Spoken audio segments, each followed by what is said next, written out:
Breakfast by Jacques Prévert.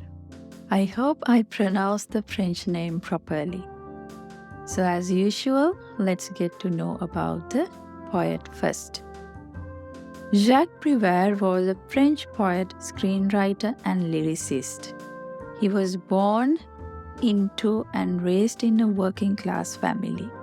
He became involved in the Surrealist movement in the 1920s and became one of its leading members.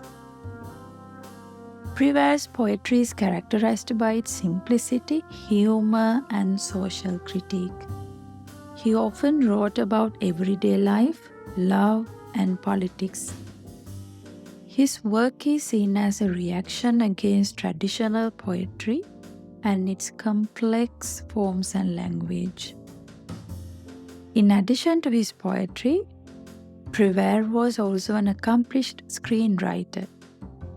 He is considered one of the most important figures of French cinema, and his work has had a lasting impact on French culture. He is remembered as one of France's greatest poets and pioneer of modern French poetry. If you are interested in reading his poetry, please go to allpoetry.com. You can read the English translations of his original French poems. There are several versions of the English translation available online. This is one of the commonly studied English translations of the poem Breakfast. However, in your anthology, the translation done by Mr. Regis Sirivardhana is given. So in this lesson, I'll be appreciating his translation of the poem Breakfast. Breakfast by Jacques Prévert. He poured coffee into his cup. He put milk in his cup of coffee. He put sugar in his cup of coffee and milk. With his teaspoon, he stirred it. He drank the coffee and milk, and he put down the cup without speaking to me. He lit a cigarette. He made rings with the smoke. He put the ashes in the ashtray without speaking to me, without looking at me. He got up. He put his hat on his head. He put on his raincoat because it was raining, and he went out. In the rain, without a word, without a look. And I put my head in my hands and wept. Let's try to understand the poem. In this poem, the speaker observes the actions of he silently. The man in the poem can either be the speaker's husband or the partner. He cannot be a stranger or someone the speaker met for the first time, because her expectation or hope for the man's attention suggests that they have a close, intimate relationship. So in the very first stanza, the speaker or the narrator or the woman in the poem observes the man's actions silently. What are the actions of this man? Pouring the coffee into his cup, putting milk into his cup of coffee, putting sugar in his cup of coffee, and stirring it using a spoon, and finally drinking the coffee and putting down the cup of coffee without speaking to the observer or the speaker. This man carries out all these actions in a dead silence without giving any attention to the speaker in the poem. Now, this can have a devastating effect on the observer if the narrator and he in this poem are husband and wife. In the second stanza, the speaker observes how the man silently smokes his cigarette, making rings out of the smoke. His indifference to the woman is obvious as he continues to remain silent throughout the breakfast. The man's action of smoking and making rings out of the smoke is a clear indication that he is also in a deeply agitated or tense mentality. He seeks the help of a cigarette to release his anxiety or nervousness. At the same time, we can assume that he is desperately trying to pretend that he is enjoying his breakfast time. The last two lines, without speaking to me, without looking at me, suggest that the speaker is terribly hurt by his dead silence. The silent conflict between the two gets worse when the man decides to leave the house in the rain. He gets up, puts on his hat and raincoat, and leaves the house without paying any attention to the woman. Usually, we do not leave the house while it's pouring down outside unless we have to attend to something urgent. We know that rain is usually romanticized in poetry as it's a time for a couple to have some quality time together while sipping a cup of coffee. Sadly, the silent conflict in this poem escalates into a place where one party leaves the house. Maybe the man's inability to handle the silence of the woman and his emotions is portrayed through his decision to leave the house. The last line of the third stanza continues up to the fourth one. He went out in the rain. It's a technique called enjambment. The speaker could not bear the emotional turmoil that has been going through in her mind, and finally she experiences an emotional breakdown.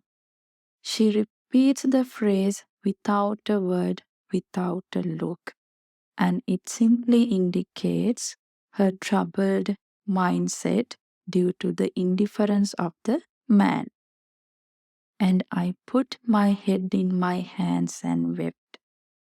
Burying her head in her own hands suggests a sense of defeat, shame, and embarrassment. Interestingly, the last stanza is the one that gives us a clue about the narrator of the poem. Usually, crying is a feminine gesture. So it's obvious that the speaker of the poem is a woman. Let's discuss about the themes of the poem. This poem is about a conflict that occurred between a man and a woman who live under the same roof.